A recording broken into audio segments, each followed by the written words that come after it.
let's come over to the graphs which can be framed over these first order reactions and the various relations we have found in the first order reactions.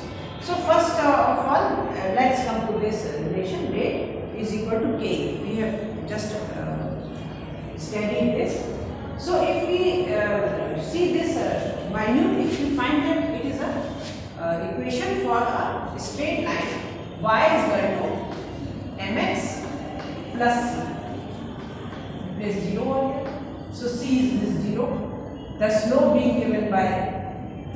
So if we plot rate on the y-axis, and we plot this concentration on the x-axis, then we should get a straight line, the slope of which will be positive given by k. And c is 0 means intercept of the y-axis 0, so it should originate from here. And the slope of it is positive given by k. So this is one of the simplest graphs. Suppose you are given this rate and concentration and you are given this graph, the slope is given by k, then you can immediately guess that it's a first order reaction. Now if we take log of this equation, so what we get, log of rate is equal to log of a plus log of k. We all know that if we take product of m and n, and if we want to take log of it, then log will become log of m plus log of n. We have utilized this property of log over here. So it will be log of rate is equal to log of a plus log of a. So this also seems to be an equation for a straight line. Y is equal to mx plus c. And where is m? M is this 1. Okay. So this slope is 1. And what is slope? Slope is tan of theta. The tan of theta will be equal to 1. So if we plot log of rate,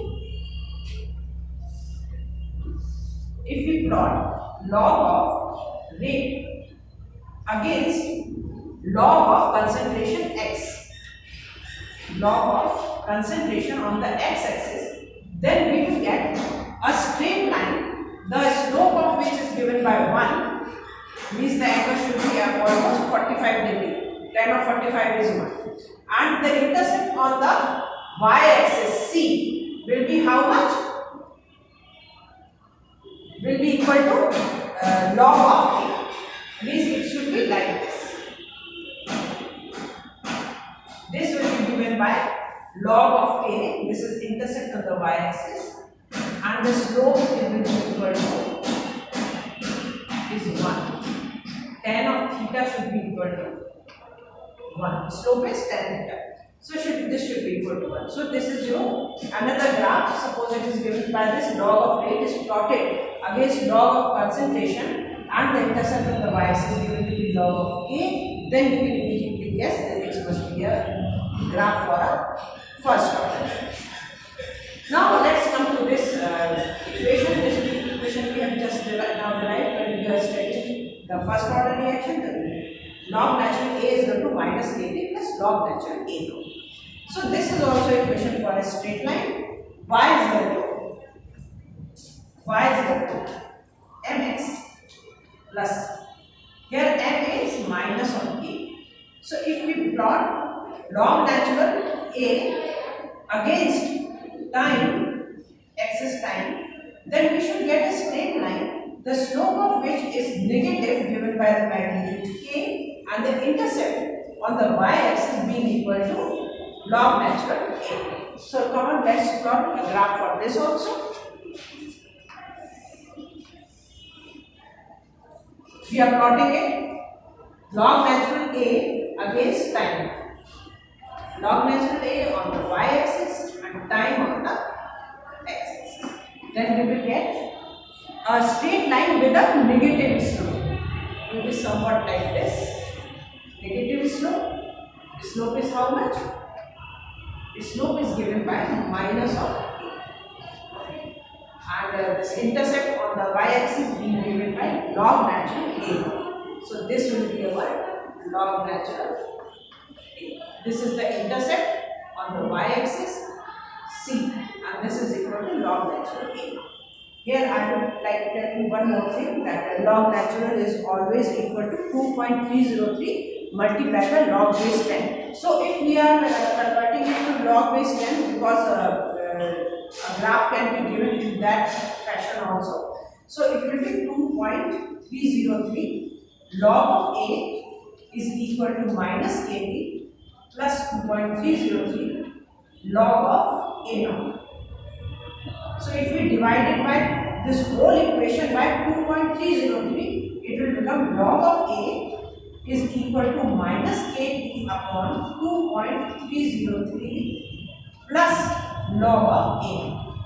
So this again is the equation for a straight line. Log A corresponding to y, and here the slope will be minus k upon 2.303. So if we plot log A upon against time, then we will get a straight line with a negative slope of k upon 2.303. So let's plot that also. We are plotting log of A against time. Then again we will get a straight line. The intercept on the y-axis be equal to log of A naught. Okay, and the slope being given by minus k upon 2.303 over here. If this is in log, then it will be minus k upon 2.303. But if it was in natural log, then it would have been equal to minus of k. Okay. Now let's come over to this form of equation. This equation I have derived from this equation number 3. This is log natural A. If we bring this to this side, log natural A drawn to this side, this will become log A minus log natural A naught. And this is the property of log, that the log of m minus log of n is equal to log of m upon n. This property is being utilized over here, and I have written this equation log natural A upon A naught will be equal to minus of A. And since log natural A upon A naught is equal to minus of A, so A upon A naught will be equal to how much? E raised to the power minus of A. Okay. This is our exponential form of the first order equation. This is our exponential form of the first order equation, and it is also known as Wilhelmy equation. Wilhelmy equation. Okay.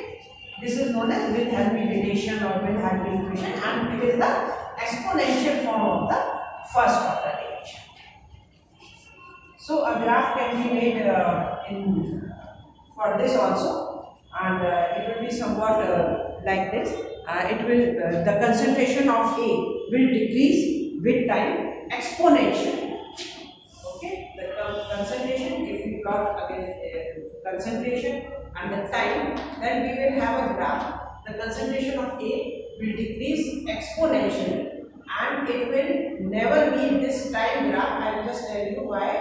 I have told you about the half-life time, about the lifetime of a reaction, of a first order reaction, that it never gets completed 100%, means it takes infinity time for completion. That I will tell you from the graph also. Okay. So here, when we have this relation, A is equal to A naught e raised to the power minus k. So when time is 0, when t is equal to 0, then what we have is A will be equal to A naught e raised to the power. Since this is 0, so this will become 0, and we know that e raised to the power 0 is equal to how much? 1. So A will be equal to A naught at t is equal to 0. So this point will be equal to A. Okay. When t is equal to 0, then this will be equal to A naught. Now suppose you have to calculate that at what time will A become equal to 0, means A is finished, means the reaction is completed. At what time will it get completed? This means that we have to calculate when A will be 0. So for A to be equal to 0 in this relation, A is equal to A naught e to the power minus kb. Suppose you have to calculate that when A will be equal to 0, then now we are having these two factors. A naught can't be 0. A naught can't be 0 because this is the initial concentration, it cannot be 0. So this means this can be 0, and this can only be 0 when this is equal to infinity. When e is raised to infinity, then it will be equal to 0, because e raised to the power infinity is 0. Just we have seen that e raised to the power 0 is equal to 1, and e raised to the power infinity is equal to 0. So we are having these two factors over here, k and t. K can't be infinity, okay? So this means that t should be infinity. So a will be equal to 0 when e is infinity, or we can say when time a is equal to 0 when t is infinity. And that is why this graph will never meet this a, because it will take infinite time for the reaction to get completed. And that's why we say that a first order reaction is never 100% completed, and it will take infinite time for completion. So I think this is all about. One more graph I would like to tell you here is the graph, which, as I can see, that the half-life time is independent of the initial concentration of the reactant. Okay? So if you plot a graph between half-life time and the initial concentration, suppose this type of graph is given to you, then it will always be parallel to the x-axis, because the initial concentration has no say in for the half-life of a first order reaction. So I think this was all about the graphs of a first order reaction, and if any of the graphs is given to you, you can immediately guess that it's a first order reaction. Okay, thank you so much.